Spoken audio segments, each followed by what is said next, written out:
Within the United States, there are many places shrouded in mystery, but very few live in as much infamy as the Zone of Death, a stretch of land where it is proposed that immunity exists for every crime there, all due to a legal loophole leading back to the creation of Yellowstone National Park, which is where the zone is located. This fault in Yellowstone's creation, subsequently followed by ignorance in the writing of Wyoming's Constitution, led to this legal loophole where people convicted of a crime in a certain area of Yellowstone are supposedly untouchable. This occurs due to an overlooked variable in jurisdiction lines, paired with the Constitution's Sixth Amendment right to a trial of jurors from the District of Conviction, as explained in Brian Cult's The Perfect Crime. Over the past 20 years, the Zone of Death has gained news popularity and a small cult following that has shrouded the area in intrigue. This begins back in 1872, during the days of the first national park, Yellowstone. Yellowstone was the first national park in the U.S., so it makes sense if a few mistakes were made in the formation of it. At first, these didn't look like mistakes. Legality only became dicey once Wyoming was admitted into the Union 18 years later in 1890. And even then, it's questionable that this loophole was even known about, but it sure as hell existed. See, during the formation of Yellowstone, a plot of land was allotted to the U.S. government for Yellowstone. They made this decision to grant jurisdiction in national parks to the federal government. This just meant that if crimes were committed within the park's boundaries, the federal government would be in charge of prosecuting said crimes, petty or heinous. Going forward, this was the standard for other national parks as well. Federal jurisdiction on federal land. It just made sense. What didn't make sense is what followed in 1890. State borders that challenged Yellowstone borders. When Wyoming was admitted into the Union, they made the decision to follow the 41st and 45th latitude lines and 104th and 111th longitude lines for their borders. Aesthetically, it's very pleasing, as this is just a clean square shape. But on the legal side, this created a major problem. That is, it left out not just one, but two sections of Yellowstone. Those sections were left to each other, the corresponding states, Idaho and Montana. All three of these states that embody Yellowstone agreed it should stay as federal jurisdiction. So, under that, Yellowstone was somewhat defined and did have rules, i.e. the U.S. Constitution, to follow. The only issue? One of those rules, the Sixth Amendment. The Sixth Amendment states, in all criminal prosecutions, the accused shall enjoy the right to a speedy and public trial by an impartial jury of the state and district wherein the crime shall have been committed. It's that last part that is of importance, also known as vicinage. At first glance, it seems like a solid right and makes sense, but it simply doesn't work all the time. See, in the Wyoming portion of Yellowstone, there's no issue. The government of Wyoming has inhabitants that could form an impartial jury, as well as the Montana portion. Where the trouble lies is in the Idaho portion, which is only home to grizzlies, elk, bison, and other fauna. In other words, no human inhabitants. This is the basis for what we know today as the Zone of Death.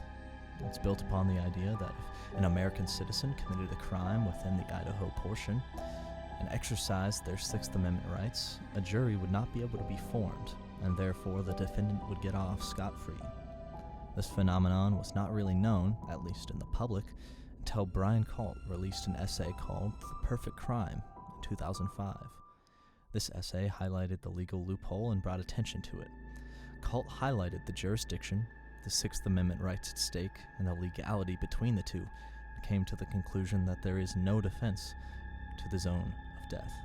He claims that, assuming proper law was followed, any defendant that commits this so-called perfect crime could theoretically get off with no punishments. It's important to note that Cult's main intention was to bring Congress's attention and awareness to this issue, not to glamorize the loophole. But fast forward to present day, the legal loophole still exists. Congress has done nothing to fix the mistakes of the 19th century Yellowstone Committee, even though Cult's essays have gained national momentum through news and social media. Cult addressed questions many readers had regarding his first essay in a response to that titled The Yellowstone Loophole. In this response, written in 2018, he describes how the whole goal of his writings and research was to get the issue fixed. He also brings up the itching question: did Congress know the whole time? Censuses are taken every 10 years, dating all the way back to 1790, which far surpasses the time the zone of death loophole was inadvertently created. Just all the more evidence to support the idea that Congress not only knew of the loophole, but purposefully avoided addressing or changing it. Within Cult's response to his original essay, he mentions theoretical solutions. The obvious one is to redraw the jurisdiction lines. The only issue that arises with this potential solution is that it couldn't be done retroactively.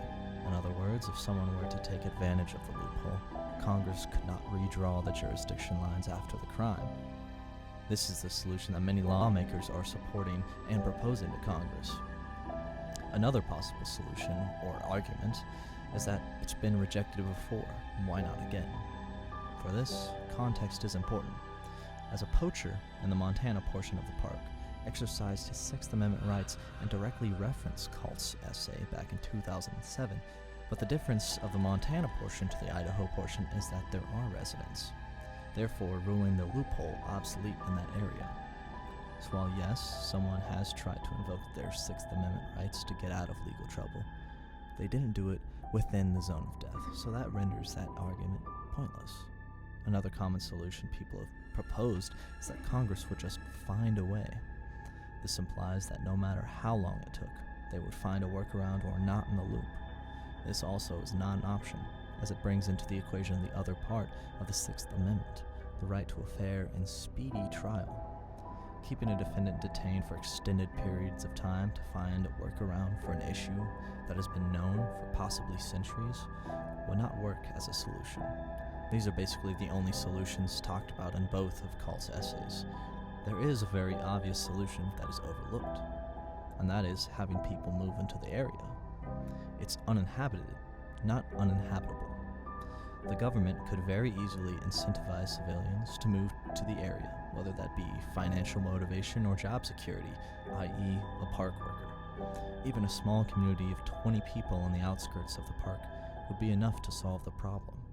It would be a paradise of evergreens, mountains, and wildlife with the possibility of financial or career support. Of course, we don't live in a perfect world, and this solution likely won't happen. If Congress has known about this loophole for this long, who's to say they'll adapt this plausible proposed solution, let alone any solution to fix it? As much as I hate to say it, it's inevitable. It's only a matter of time before an angsty internet reader gets more than just an idea in their head after hearing about the zone of death. And as much as Brian Cult claims he had good intentions of bringing in attention to the loophole, there's always that one person who takes it too far. Is that what's required for Congress to make a change? I certainly hope not, but it seems it might be the case. In the end, though, it's just a theory. In reality, the U.S. government will probably illegally abuse their power and convict a defendant regardless of a local jury or not, and the legend of the zone of death will become just another memory of the past.